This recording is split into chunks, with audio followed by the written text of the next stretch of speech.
What's your mind like, and where are you in the process of cutting weight and actually getting ready for Saturday?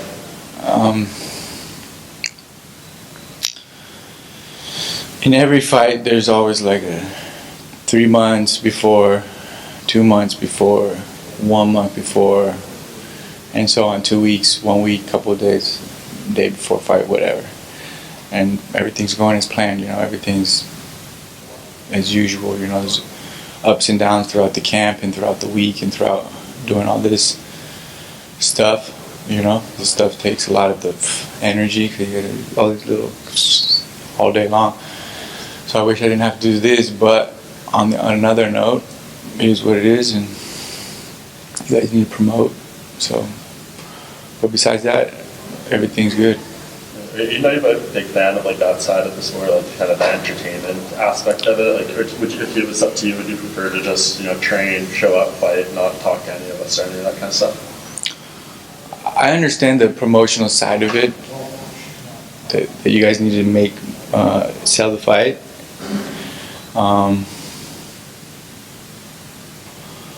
But as a fighter, I don't feel like I need to do anything. I don't need to constantly promote myself and constantly bring attention to myself, because ultimately, especially before the fight,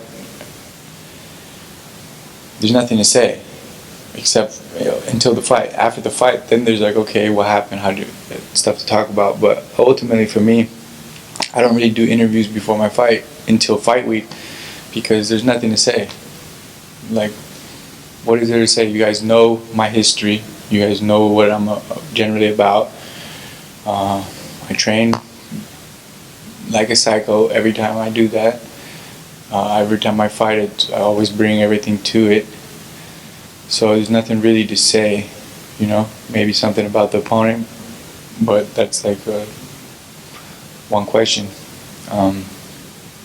Really doesn't really matter for me. I don't think it matters as much for me, what I think. It doesn't matter what I think. It matters how I fight, and then after that, then there's something to talk about. But I don't think that there's such an importance. For me personally, I'm already my dad was a fighter, my grandfather was a fighter. It comes from a different situation than a lot of fighters. A lot of fighters, they need to separate themselves and they need to show that they're somebody, and they need to kind of make themselves available and different. And some people naturally have a character, and some people are naturally know how to talk, and some people are naturally certain types of people, but those are few, and then the rest are just kind of trying to find their place. They don't know how to be and how their character should act, so they're what character am I going to play, Your opponent, Cub Swanson, well known to get into wars, puts the smile on when he gets to that point in the fight. Are you maybe expecting that, and prepared for possibly going into a war with him like that? Yeah, for sure. I'm expecting a war. We asked him which gyms he didn't get into. He said he didn't want to name drop because he potentially wants to go train there after the fact, so enough to be able to send him shirts. Oh. But he did say he'd be down to talk to you after the fight, and then maybe tell you personally. Sure, let's fight first. So, and you just talked about sort of the stages, right? 3 months out from the fight, this and that. Would you say this, fight week and having to do all the media and stuff, is that probably the least enjoyable for you? I think it takes a lot of energy, answering questions, the same questions, and it's not just you guys, it's they have me doing calls all day long and doing this stuff. So throughout a day, I'm spending most of my day doing calls and interviews and stuff like that. So it takes a lot of energy, It takes a lot of energy. Normally in a day, I don't have to do that. I train, and the whole day is planned around how I'm going to get better. And then doing a whole day of media, it takes a little bit away from it. But again, I understand that it's more media. I understand that that's not media for sure, calling my phone. Hope not. I understand that there's a promotional side to it and they got to sell the fight. I understand that. That's cool. But that's their job. Yeah. Not my job. And I could do what I can do, and I feel honored to even be wanted and to talk about my training, talk about my fight and my life and my family and the things that make me who I am today. But there's a certain like amount and amount, like, okay, you know, give me a break. You know, we've been doing this for 3 days. I've been doing media every day I got here. So I'm grateful that this is the last media, and then I get to talk to ESPN, and then I'm done until the fight. Is this something you weren't exposed to as much when you were fighting for other promotions No. in Japan? I mean, as a jiu-jitsu, of course, it's more, for sure. But coming in from jiu-jitsu, I was always the center of attention, you know. Like, when I was 15, I had articles written on me because of my jiu-jitsu. Media always trying to ask me questions about jiu-jitsu. And when you're younger, of course, you want to be kind of like doing that kind of stuff. And you have so much more energy, you know, 15, 16, 17, 18, 19, 20. I got energy. I could do anything. And it was all good. And the media was never really like something I was like, I was never like, oh man, I gotta do media. I was like, okay, fuck, I'm getting somewhere. I'm getting to meet people. I'm getting to different places. I'm doing these things I've never done before. But at this point, energy conserving my energy the maximum, because it's a big night on Saturday, is my biggest goal. You know, it's my biggest objective. It's like, okay, conserve my energy as much as possible. I'm sorry. Because Saturday is gonna be a big night. And I know that you're also like very low key with social media. Yeah. Do you take the same approach when it comes to social media, like staying away from it because you feel like it might take some energy from it? Mm-hmm. Yeah, like I don't have much to say. Like I train all day. I have friends. I have a family. You know, I chill. I do things, but it's not like I got much to say. And like, I post when I feel like it's necessary, and like sometimes here and there. But I've always kind of been kind of a to myself person and to the public, and to my friends too. I'm kind of low key. I try to be at least. But I do give the fans what I feel like I can give them, and I think that if I constantly post, think about this. Okay, you post a photo one day. Okay, what photo am I gonna post? And you think about it. And you sit there and you're like, okay, finally pick the photo, post the photo, and then you're like, okay, fuck. Oh, who likes this photo? What do these people say? You think about it, that's a lot of energy. That's like hours of going into that. And then you do that again. You do it 2 times a day. You do that 3 times. Fuck.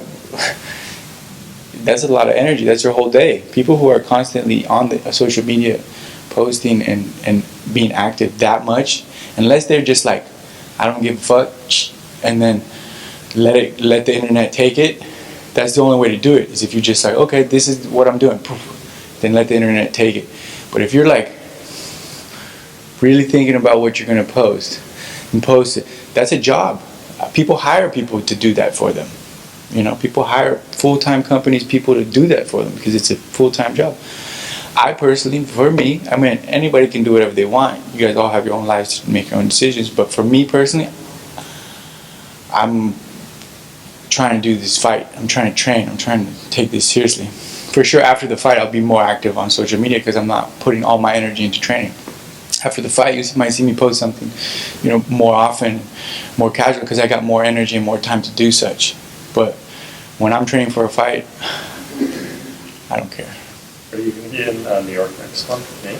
I should be, but you know, we got to get through Saturday first. Yeah, I don't know if proud is the right word, but just like happier to see him getting, you know, this type of shine, this type of opportunity, you know, main event in Madison Square Garden. I think it's beautiful. I think, you know, Nate's finally getting the what he wanted, you know, the recognition that he deserves, and he basically took that, you know. He didn't ask nobody for no favors, and no one was giving him no time of day at a certain point, and he basically took that into his own hand, his power of his mind and his training and all his fights and everything. And he was like, no, you know what? I'm gonna just go take what's mine, and he did. So that's all thanks to him and his spirit. And he created this belt out of thin air, and now it's like a belt. And I saw it on ESPN, and it was like Masvidal is fighting for the BMF belt on ESPN. It was like a little thing, and I was like, what the fuck? They put it on ESPN because he's fighting for a belt? I was like, this guy's amazing. So, I mean, obviously it goes to show I don't need to say how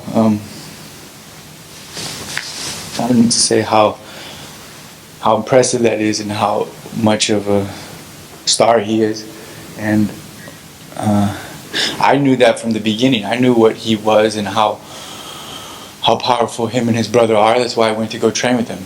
I was looking at all the fighters when I was trying to look for a fight and when I was getting into fighting, and I was like, there's a bunch of teams next to my gym, next to LA, all these places, and I was like, where am I going to go train for a fight? Who am I going to want to train with?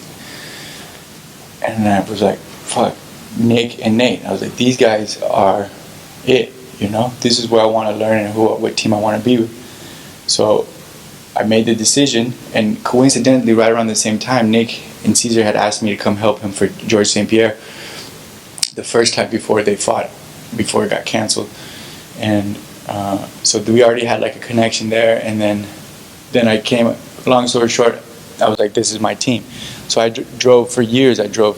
Still drive 6 hours to go train with them, come back, spend 2 weeks there, come back, spend 2 weeks in LA, go back and forth 6 hours, you know, just to have training partners, just to make them my team, just to have that kind of environment around me and that kind of team. So I made my team. I drove 6 hours to be part of that team. And then after they started coming down, started helping me train, started becoming a bigger part of my gym. And there's never enough amount of time to be around them. You know, we always want more time with Nick. We always want more time with Nate, and we get what we can. Do you think you might cover fights again? Gotta ask Nick. Can you just speak on what it means to you and your family to be the first real Gracie in a while to be in the limelight in the UFC, having the roots that you guys do in the UFC, does that put a little bit of extra pressure on you to bring that home for them? Yeah, but for me personally, this has all just been happening since I was a little kid. I think I have a little different of a pressure because my dad specifically never lost a fight, and his dad is the one who created jiu-jitsu. So different than any other Gracie, there's been an extra spotlight on me, maybe like one of those surefires, the bright ones. And then just in general, when you're a Gracie, you have this pressure to be successful and to be great. But for me, since I could remember, like a little kid going into a jiu-jitsu tournament, everyone's like, oh fuck, this Hickson's son. And then the whole stadium stops. 500 people stops to watch a little 9-year-old kid compete. So that's always been my situation. Now you guys are just seeing like, oh fuck, this kid came out of nowhere and he's fighting for the UFC. But that's, you guys just didn't know me back before. But anybody from jiu-jitsu, anybody who saw me compete as a kid, anybody they all knew, they all know what's going on from the beginning. Your father, as you mentioned, undefeated in mixed martial arts and a big legend, Hickson. Undefeated in jiu-jitsu and in mixed martial arts. Can you offer us or share any advice that maybe he's given you as you're getting into the big limelight that you're in? Yeah, he made me who I am, really. He gave me the foundation and the roots to become a champion and to become a good man and to do, he's everything, my whole childhood, my whole jiu-jitsu career, he's always been he created me, he created a monster. Well, good. Thanks, guys. Thank you guys. Thank you, Kron.